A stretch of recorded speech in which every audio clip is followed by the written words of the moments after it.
ओम शांति। आज बाबा का मधुर महावाक्य 20/9/21 का। बाबा ने कहा, मीठे बच्चे, बाप आए हैं तुम्हें ऐसे श्रेष्ठ कर्म सिखलाने जिसी से तुम 21 जन्म की बादशाही का वर्षा ले सको, अटल अखंड राज्य के मालिक बन सको। आज बाबा ने प्रश्न पूछा, गृहस्थियों और सन्यासियों के किस एक सिद्धांत में बहुत बड़ा अंतर है। उत्तर में बाबा ने बताया, गृहस्थियों का सिद्धांत है कि भगवान जरूर किसी न किसी रूप में आएगा, और सन्यासियों का सिद्धांत है कि ब्रह्म को याद करते करते ब्रह्म में लीन हो जाएंगे। अब बाप समझाते हैं, ब्रह्म में कोई लीन नहीं होता। आत्मा अमर है, ओह लीन कैसे होगी। भगवान यदि आएगा तो जरूर टीचर बनकर शिक्षा देगा, प्रेरणा से तो ज्ञान नहीं देगा ना। गीत है, तुम्हें पाके हमने जहान पा लिया, जमीन तो जमीन क्या सारी आसमान भी पा लिया। ओम शांति। मीठे मीठे रूहानी बच्चों ने यह गीत सुना। रूहानी बच्चे ही कहते हैं कि बाबा, बच्चे जानते हैं यह बेहद का बाप बेहद का सुख देने वाला है, अर्थात वह सभी का बाप है। उनको सभी बेहद के बच्चे आत्माएं याद करते हैं, किसी न किसी प्रकार से याद करते हैं, परंतु उनको पता नहीं है कि हमको उस परमपिता परमात्मा से कोई बादशाही लेनी है। तुम जानते हो, हमको जो बाप सतयोगी विश्व का मालिक अर्थात बादशाही देते हैं, वह अटल अखंड अडोल है। वह हमारी बादशाही 21 जन्म कायम रहती है। सारे विश्व पर हमारी राज्य रहती है, जिसे को कोई छीन नहीं सकता, लूट नहीं सकता। हमारी राजाई है अडोल, क्योंकि वह एक ही धर्म होता है, द्वैत है नहीं। वह है अद्वैत राज्य। बच्चे जब गीत सुनते हैं तो अपने राजाई का नशा बुद्धि में आना चाहिए। ऐसे ऐसे गीत पर भी ऐसे गीत घर में रहने चाहिए, जिसी से बाप और वर्षे की झट याद आती है। बाप के याद की मस्ती के गीत होने चाहिए। तुम्हारा सब है गुप्त। बड़े सन्यासियों के तो बहुत ठाठ होते हैं, तुमको कोई ठाठ नहीं है।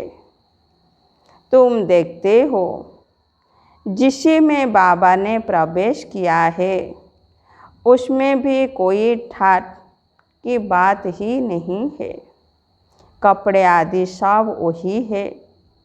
तुम बुद्धि में समझते हो कि बाबा ने इसी में प्रवेश किया है, हमको यह राज्य भाग्य देने।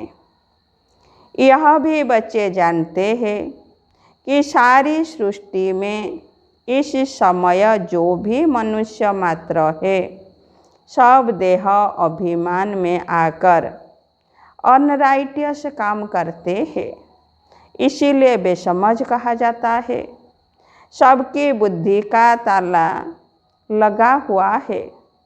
तुम कितने समझदार हो, विश्व के मालिक थे, अभी माया ने बिल्कुल बेसमझ बना दिया है, जो कोई काम के नहीं रहे हैं। बाप के पास जाने के लिए यज्ञ तप बहुत करते हैं, परंतु मिलता कुछ नहीं। ऐसे ही धक्के खाते रहते हैं। परमात्मा को कोई भी जानते नहीं। न जानने के कारण सर्वव्यापी कह देते हैं। यह भी कितना रंग हो जाता है। पिता अक्षर बुद्धि में नहीं आता है। करके कोई कहते हैं, ओह भी कहने मात्र। अगर परमपिता समझे तो बुद्धि एकदम चमक उठे। बाप स्वर्ग का वर्षा देते हैं, ओह है हेवन का गॉड फादर। फिर हम कलयुगी नरक में क्यों पड़े हैं। अब हम मुक्ति जीवन मुक्ति कैसे पा सकते हैं, यह किसी की बुद्धि में नहीं आता है। अभी तुमको समझ मिली है। बाबा ने हमको यह स्मृति दिलाई है। जब नई दुनिया नया भारत था तो हमारा राज्य था। एक ही मत, एक ही भाषा, एक ही महाराजा महारानी थे। सतयुग में महाराजा महारानी, त्रेता में राजा रानी कहा जाता है। फिर द्वापर में वाम मार्ग शुरू होता है। फिर हर एक के कर्मों पर मदार है। कर्म अनुसार एक शरीर छोड़ दूसरा लेती है।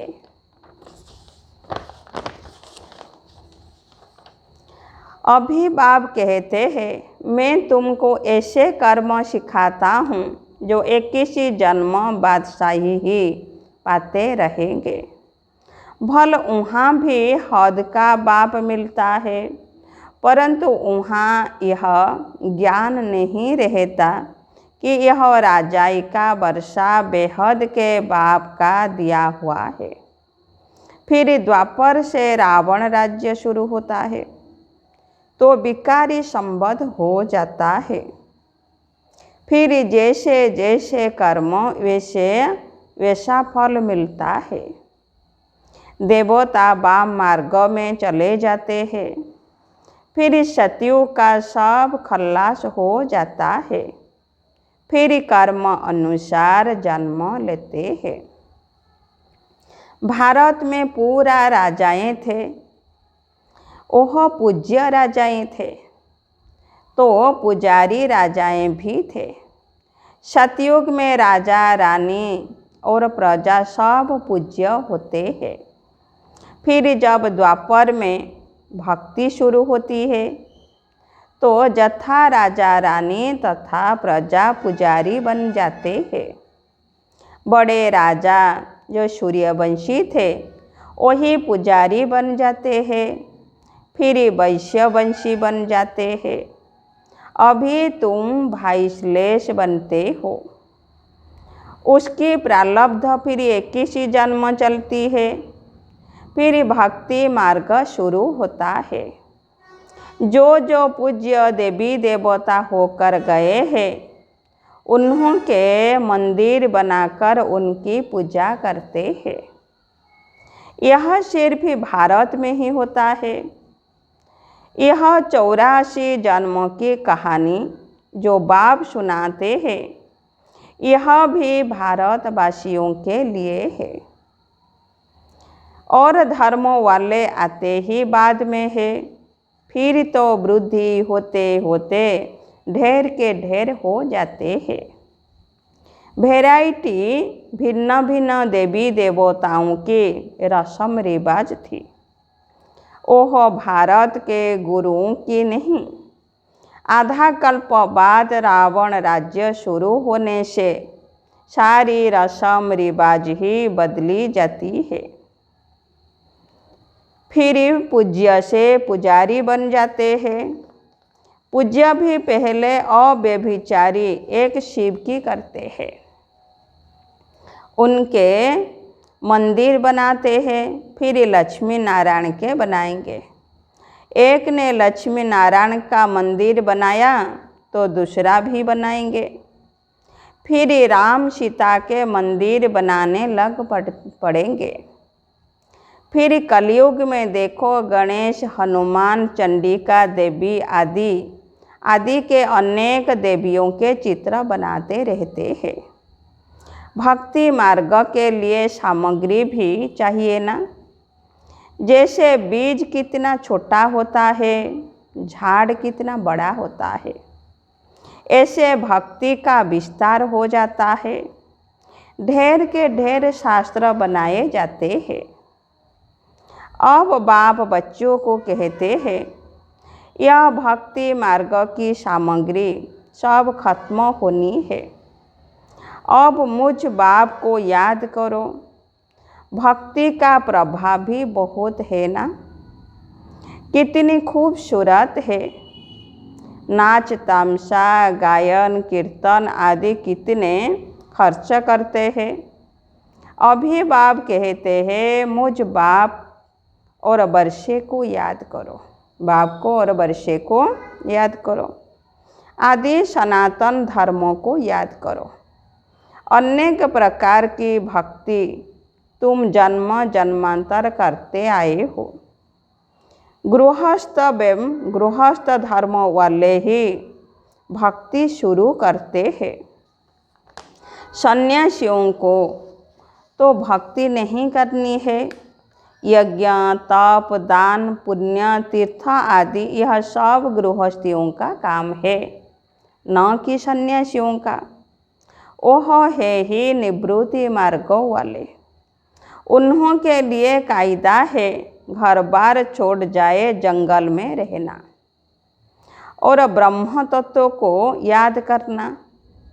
ओह है ही तत्व ज्ञानी, ब्रह्म ज्ञानी।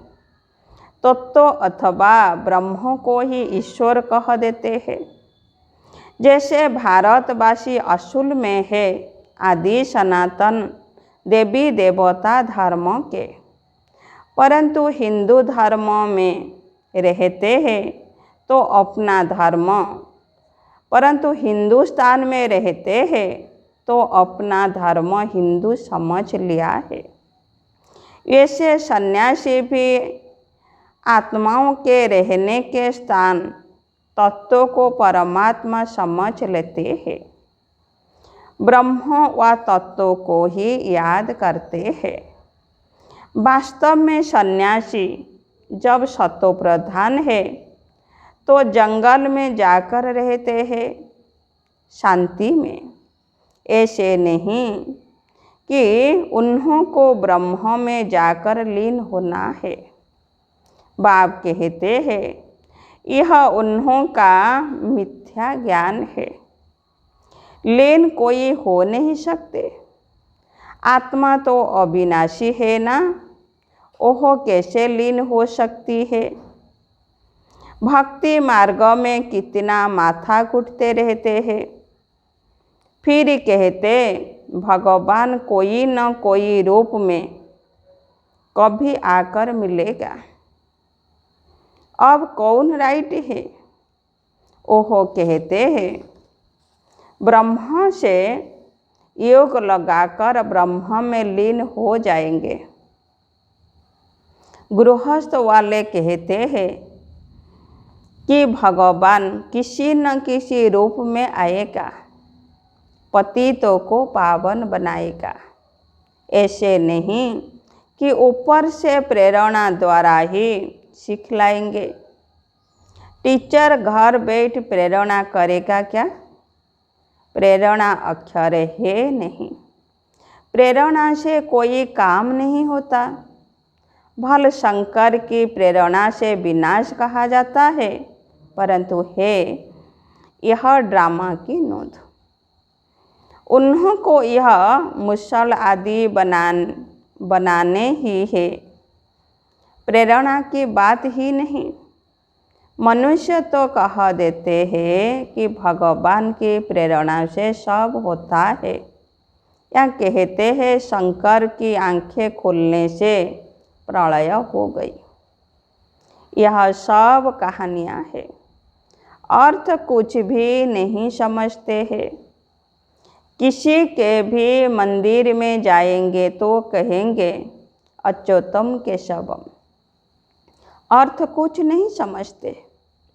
कोई भी अपने बड़ों की महिमा नहीं जानते हैं। धर्म स्थापक को गुरु कह देते हैं। वास्तव में उनको गुरु कहना रंग है। क्राइस्ट कोई गुरु थोड़े ही है, वो तो सिर्फ ही धर्म स्थापन करते हैं। गुरु उनको कहा जाता है जो सद्गति करे। वह तो धर्म स्थापन करने आते हैं, उनके पिछाड़ी उनकी वंशावली आती है।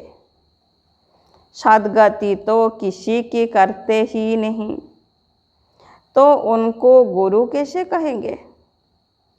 गुरु तो एक ही है, जिसी को सर्व का सद्गति दाता कहा जाता है। भगवान बाप ही आकर सर्व की सद्गति करते हैं, मुक्ति जीवन मुक्ति देते हैं। उनकी याद कभी किसी से छूट नहीं सकती। मनुष्य है भगवान है ईश्वर कह एक बाप को ही याद करते हैं, क्योंकि वह है सर्व का सद्गति दाता। बाप समझाते हैं, यह सारी रचना है, रचयिता बाप मैं ही हूँ। सबको सुख देने वाला, वर्षा देने वाला एक ही बाप ठहरा। भाई भाई को वर्षा दे नहीं सकते, वर्षा हमेशा बाप से मिलता है। मैं सभी बेहद के बच्चों को बेहद का वर्षा देता हूँ, इसीलिए ही मुझे याद करते हैं, हे परमात्मा क्षमा करो। समझते कुछ भी नहीं।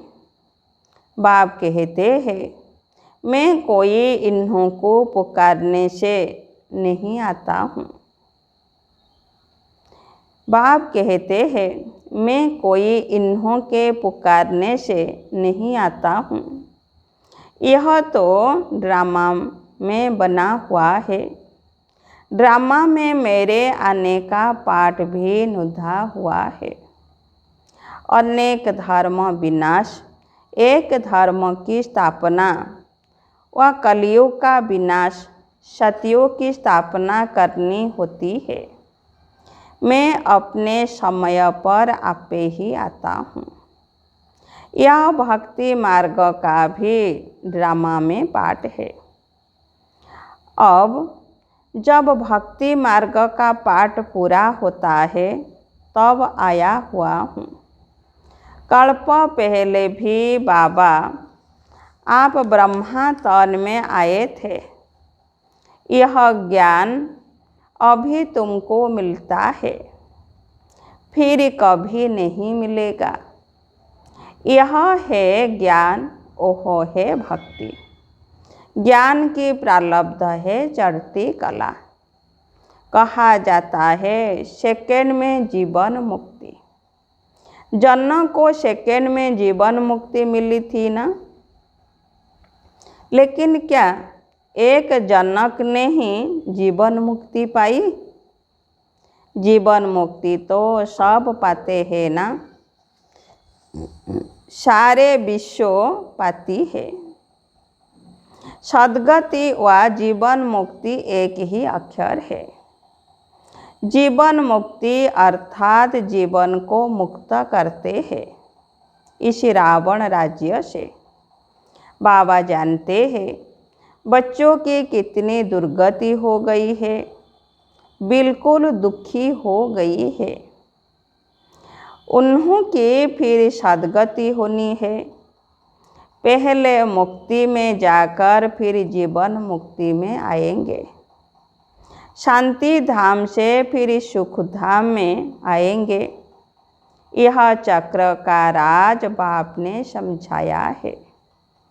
बाप कहते हैं इस समय सारे सृष्टि का झाड़ जड़ जड़ीभूत तम प्रधान हो गया है। इसीलिए कोई भी अपने को आदि सनातन देवी देवता धर्म का समझते नहीं है।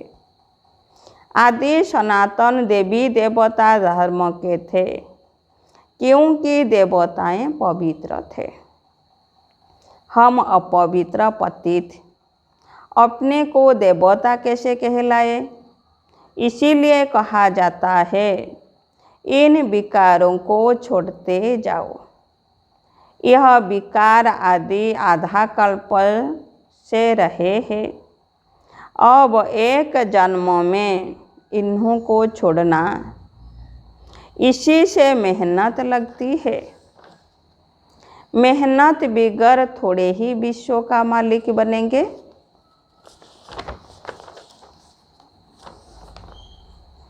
बाप को याद करेंगे तब ही तुम अपने को राजाई का तिलक देंगे, अर्थात राजाई के अधिकारी बनेंगे।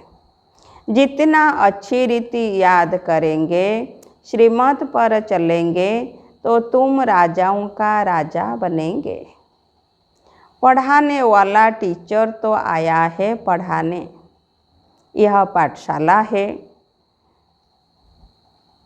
यह पाठशाला है कि मनुष्य से देवता बनने की, नर से नारायण बनाने की कथा सुनाते हैं। यह कथा कितनी नामी ग्रामी है।